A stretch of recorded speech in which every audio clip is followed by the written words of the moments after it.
बहुत समय पहले की बात है।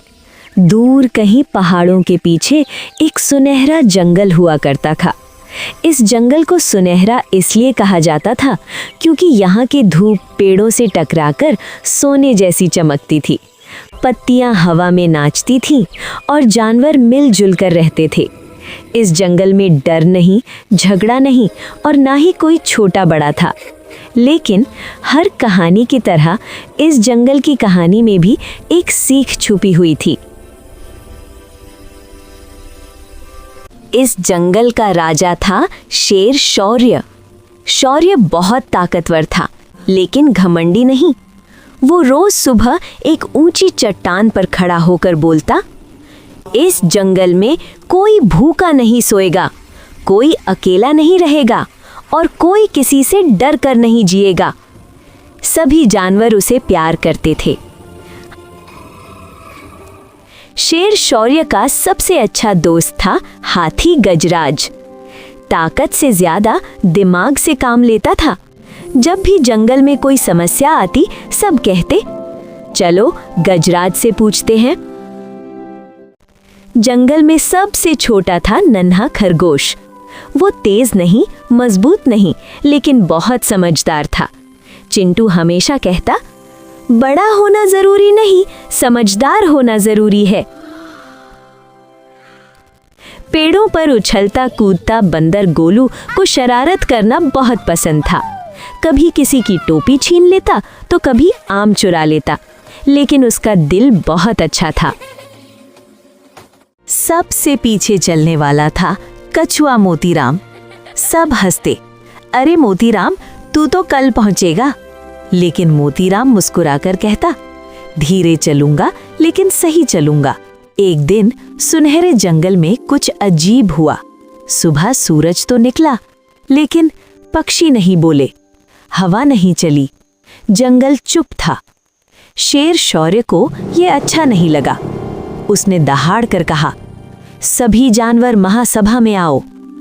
सभी जानवर इकट्ठा हुए। गजराज बोला, महाराज, आज जंगल उदास लग रहा है। तभी चिंटू खरगोश बोला, मुझे लग रहा है कुछ गड़बड़ है। अचानक धप धप धप जंगल में भारी कदमों की आवाज गूंजी। मगरमच्छ कालू नदी की तरफ से आया। एक बहुत बड़ा मगरमच्छ, उसका नाम था कालू। कालू गुस्से में बोला, ये जंगल अब मेरा है, नदी मेरी है, और जो मेरी बात नहीं मानेगा उसे मैं खा जाऊंगा। सभी जानवर डर गए। शेर शौर्य आगे आया, कालू, ये जंगल सबका है, यहाँ डर की कोई जगह नहीं। कालू हंसने लगा, देखते हैं तुम्हारी ताकत या मेरी भूख कौन जीतता है। सभा खत्म होने के बाद पांचों दोस्त इकट्ठा हुए। शेर शौर्य, हाथी गजराज, खरगोश चिंटू, बंदर गोलू, कछुआ मोतीराम। गजराज बोला, सिर्फ ताकत से कालू को नहीं हरा सकते। चिंटू बोला, हमें दिमाग से काम लेना होगा। मोतीराम बोला, हर समस्या का हल धैर्य से निकलता है। उस रात सुनहरे जंगल में कोई ठीक से सो नहीं पाया। हिरण डर के मारे झाड़ियों में छुपे रहे, पक्षी पेड़ों पर सिमट गए, छोटे जानवर अपनी माँ के पास चिपक कर सोए। नदी के किनारे मगरमच्छ कालू आंखें लाल किए पानी में पड़ा मुस्कुरा रहा था। अब ये जंगल मेरे डर से चलेगा, कालू बुद्ध। अगली सुबह कालू ने नदी में घोषणा की, जो भी जानवर नदी से पानी पीना चाहता है उसे पहले मेरी इजाजत लेनी होगी। सभी जानवर घबरा गए। नदी के बिना जंगल नहीं चल सकता था। हाथी गजराज ने भारी सांस ली, अगर पानी बंद हो गया तो पूरा जंगल कमजोर हो जाएगा। शेर शौर्य ने दांत भींचे, हमें आज ही कुछ करना होगा। सब चुप थे।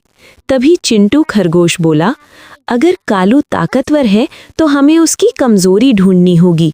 गोलू बंदर उछलते हुए बोला, कमजोरी? मुझे तो लगता है उसे सिर्फ खाना पसंद है। सब हल्का सा हंसे। धीरे से मोतीराम बोला, जो ज्यादा लालची होता है वही सबसे जल्दी फंसता है। शेर शौर्य की आंखें चमक उठीं। पांचों दोस्त नदी किनारे बैठे योजना बनाने लगे। चिंटू बोला, कालू को लगे कि जंगल वाले डर गए हैं।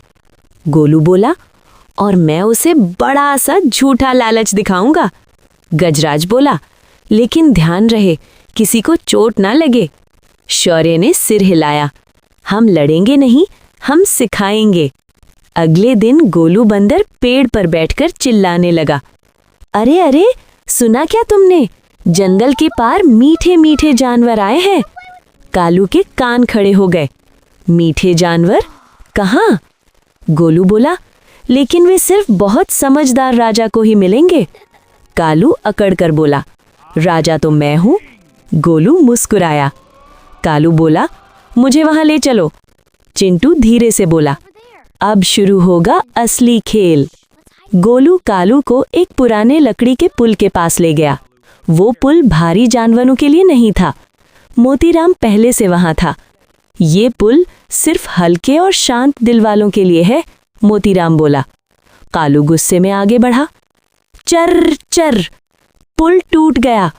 कालू पानी में गिर पड़ा। शेर शौर्य सामने आया। कालू, ये जंगल डर से नहीं, समझदारी से चलता है। कालू शर्मिंदा हो गया। कालू बोला, मैं लालच में अंधा हो गया था, मुझे माफ कर दो। गजराज बोला, अगर तुम नियम मानोगे तो रह सकते हो। कालू ने सिर झुका लिया। आपको वीडियो पसंद आए तो लाइक करें और चैनल को सब्सक्राइब करें।